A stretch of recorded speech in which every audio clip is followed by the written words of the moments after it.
Today, I'm incredibly excited to talk about what it looks like to be involved in a rural community as a pastor, as a minister, as a congregation, and ultimately as a church.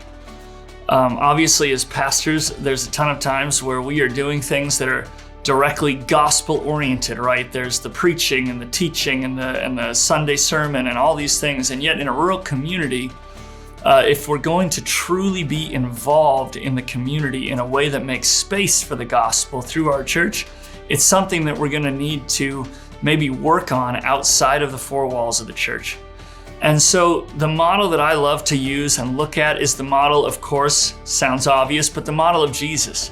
John chapter 1, verse 14, using the Message translation, it tells us that the Word became flesh and blood and moved into the neighborhood. I love that illustration because Jesus never took a distant approach. He never took a secluded approach. Instead, it was incarnational. He chose to move into the neighborhood of people, sharing their common experiences, their meals, their good times, their sufferings. So what does it look like to use our gifts in the community? Well, sometimes we think gifts are pretty obvious things, right? We think of music or sports or talents we may possess. But sometimes gifts are just our ability to work hard, or to serve, or to put our hand to whatever is in front of us. Maybe it's cooking, maybe it's cleaning, maybe it's doing things that can be used to bless the community. And so it starts internally. So as a pastor, we have to look at what our gifts are and what God has developed in us and use it.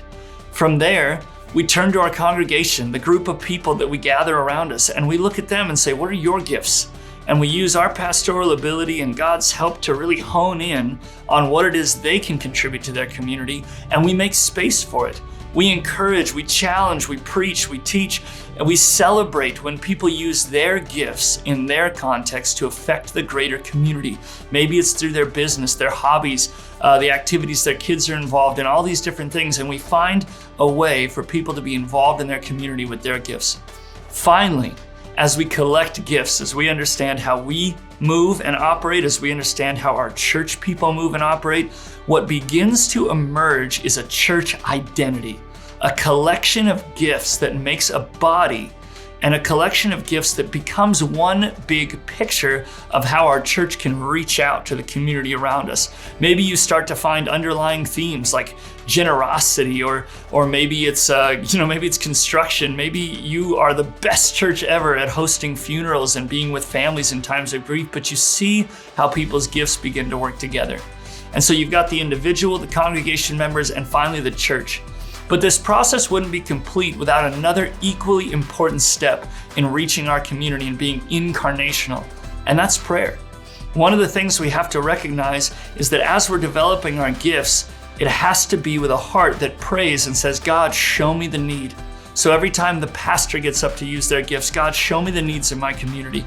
And every time a congregation member is encouraged to reach out with their gifts in the community, we have to say, God, show them the need. And then finally, as the church prepares to reach out in big ways in their community, it's God, show us the need. And once we've combined those elements, we begin to understand some things, that the gifts God's put in us are great, but sometimes there's needs that need to be met that require our gifts to be used in creative ways.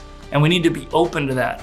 But the beautiful picture that this produces is a church that is engaging not only its pastor, not only its people, but it begins to develop a mission. We look around in our own congregations and we see the Holy Spirit at work, creating a movement towards meeting the needs of a rural community. The greatest thing is when we start to see gifts operating together with prayer, when we start to see gifts meeting the needs of a community, we begin to see this picture emerge of what it would look like to be incarnational in a rural community, right? We see the beautiful expression of God's kingdom. We use our gifts individually and collectively to make space for the gospel to be preached. And once that happens, we see God show up in a rural community in a powerful way.